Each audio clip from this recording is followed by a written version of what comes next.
Assalamualaikum warahmatullahi wabarakatuh. Teman-teman sekalian, Allah Subhanahu wa taala berfirman di dalam surat Al-Fajr, "Ya ayyatuhan nafsul mutmainnah, irji'i ila rabbiki radiyatan mardiyah." Wahai jiwa yang tenang, kembalilah engkau kepada Rabbmu dalam keadaan ridho dan dalam keadaan diridhoi. Hari ini kita akan bahas tentang masalah belajar ridho. Mungkin di Indonesia orang jarang menggunakan kata ridho karena biasanya diganti dengan kata ikhlas. Padahal ikhlas itu lebih kepada urusan niat kita ketika beribadah. Cuman kita kan sering bilang kalau misalnya ada yang dapat musibah, ikhlasin aja yang ikhlas. Padahal di situ bukan bab ikhlas. Kalau ibadah ya ikhlas, tapi kalau babnya ketentuan Allah dalam hidup kita atau takdir, maka yang lebih tepat istilahnya adalah ridho. Jadi kalau misalnya kita dapetin seseorang sedang dapat musibah, nasihat kita adalah ini adalah ketentuan Allah, mudah-mudahan ada kebaikan di dalamnya. Nah itu kalimat ridho tuh, mudah-mudahan ada kebaikan di dalamnya. Kalau bahasa lainnya mudah-mudahan ada hikmah. Nah hari ini kita pengen belajar tentang ridho. Apa aja sih bentuk-bentuk ridho? Seberapa pentingnya ridho dalam kehidupan kita? Teman-teman yang dirahmati Allah, orang yang paling beruntung di akhir hayatnya adalah orang yang ridho.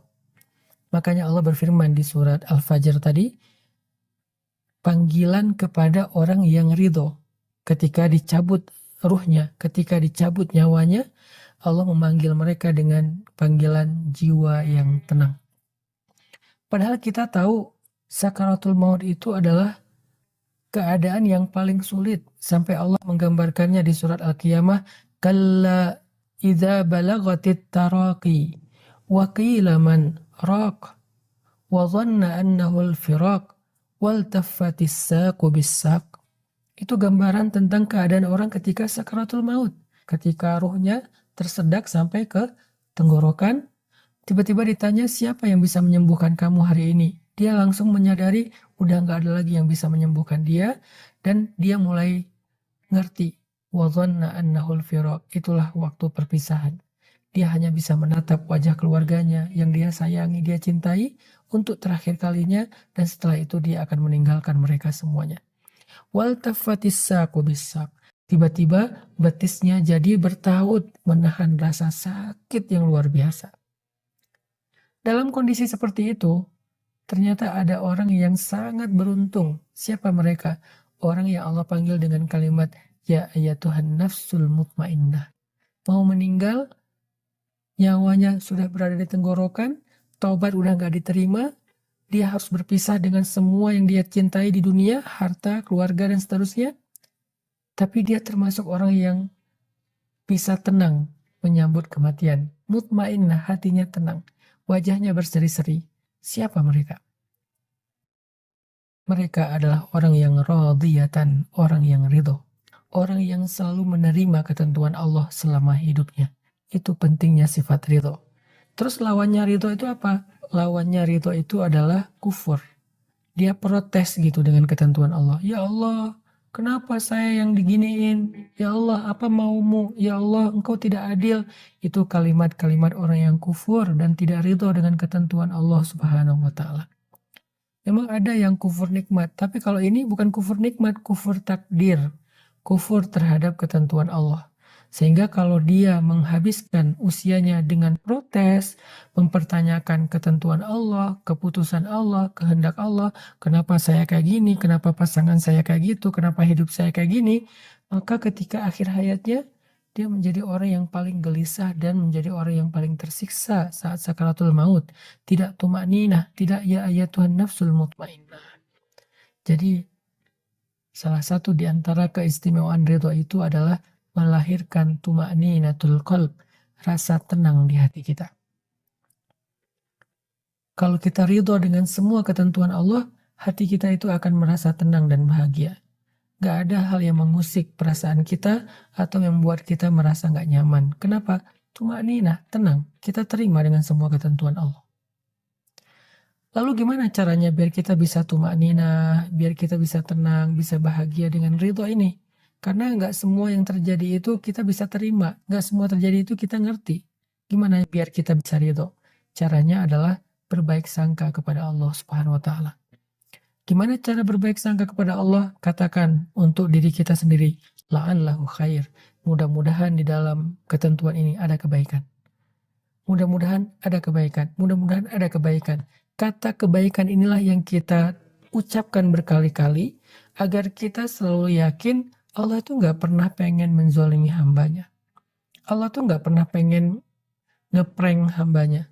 Allah tuh nggak pernah pengen cuman harkosin hambanya, kasih harapan kosong. Enggak. Allah itu la yukhliful mi'ad, nggak pernah ingkar janji, nggak pernah harkos, nggak pernah PHP. Allah itu nggak pernah bidzallamin lil abid. Allah tuh nggak pernah zalim kepada hambanya atau suka ngerjain hambanya, ngeprank hambanya, nggak pernah. Jadi kalau ada satu ketentuan Allah yang menurut kita kayak sesuatu yang gak kita inginkan, tapi terjadi dalam hidup kita, dan kita pengen ridho, katakan saja, la'allahu khair, mudah-mudahan ada kebaikan di sini. Sehingga dengan kita katakan mudah-mudahan ada kebaikan di sini, kita sudah berbaik sangka kepada Allah Subhanahu wa taala.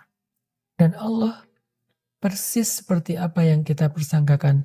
Ana inda dhanni abdi bi, kata Allah dalam hadis qudsi.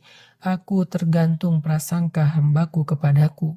Kalau engkau berprasangka baik kepadaku, maka engkau mendapatkan apa yang engkau persangkakan. Itu cara ridho. Katakan, la'allahu khair.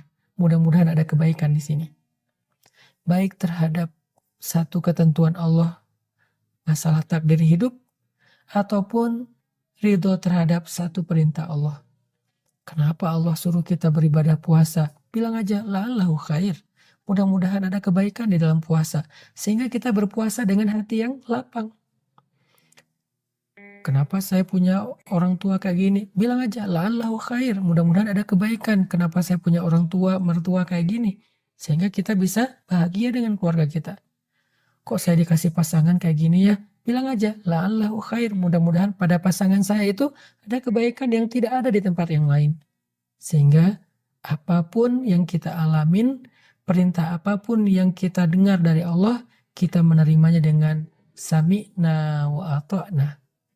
Saya mendengar, saya taat ya Allah. Kenapa? Saya tahu engkau tidak memerintahkan sesuatu kecuali ada kebaikan di dalamnya. Kata Allah, tinggalkan riba, la'allahu khair. Mudah-mudahan ada kebaikan dengan meninggalkan riba. Kata Allah, tutuplah aurat, la'allahu khair. Mudah-mudahan ada kebaikan dengan menutup aurat. Kata Allah, makan sahur, la'allahu khair. Mudah-mudahan ada keberkahan di dalam sahur. Kata Allah, buka puasa, walaupun kita belum lapar, buka puasa aja, makan. Mudah-mudahan ada kebaikan di dalam berbuka. Kata Allah, tarawih. Ya udah saya tarawih, mudah-mudahan ada kebaikan dalam sholat malam. Kata Allah, maafkan saudaramu. Ya kita maafin, mudah-mudahan ada kebaikan dalam memaafkan. Dan semua perintah dan larangan Allah kita terima dengan ridho, karena kita percaya la'allahu khair, ada kebaikan dalam ketentuan Allah. Itu cara ridho. Mudah-mudahan kita benar-benar bisa belajar ridho, nerimo kalau kata orang Jawa, apapun ketentuan Allah dalam hidup kita, apapun perintah dan larangan Allah dalam syariat kita terima aja. Kenapa kita terima? 1, supaya hati kita tenang, gak banyak protes. 2, karena kita percaya Allah gak nyuruh sesuatu kecuali di dalamnya ada kebaikan. Allah gak ngelarang sesuatu kecuali di dalamnya ada keburukan. Allah gak memberikan satu takdir kecuali melalui takdir itu ada kebaikan yang besar bagi kita. Fa inna ma'al usri yusra. Inna ma'al usri yusra. Bersama dengan keburukan ada kebaikan. Bersama dengan kesusahan ada kemudahan. Barakallah.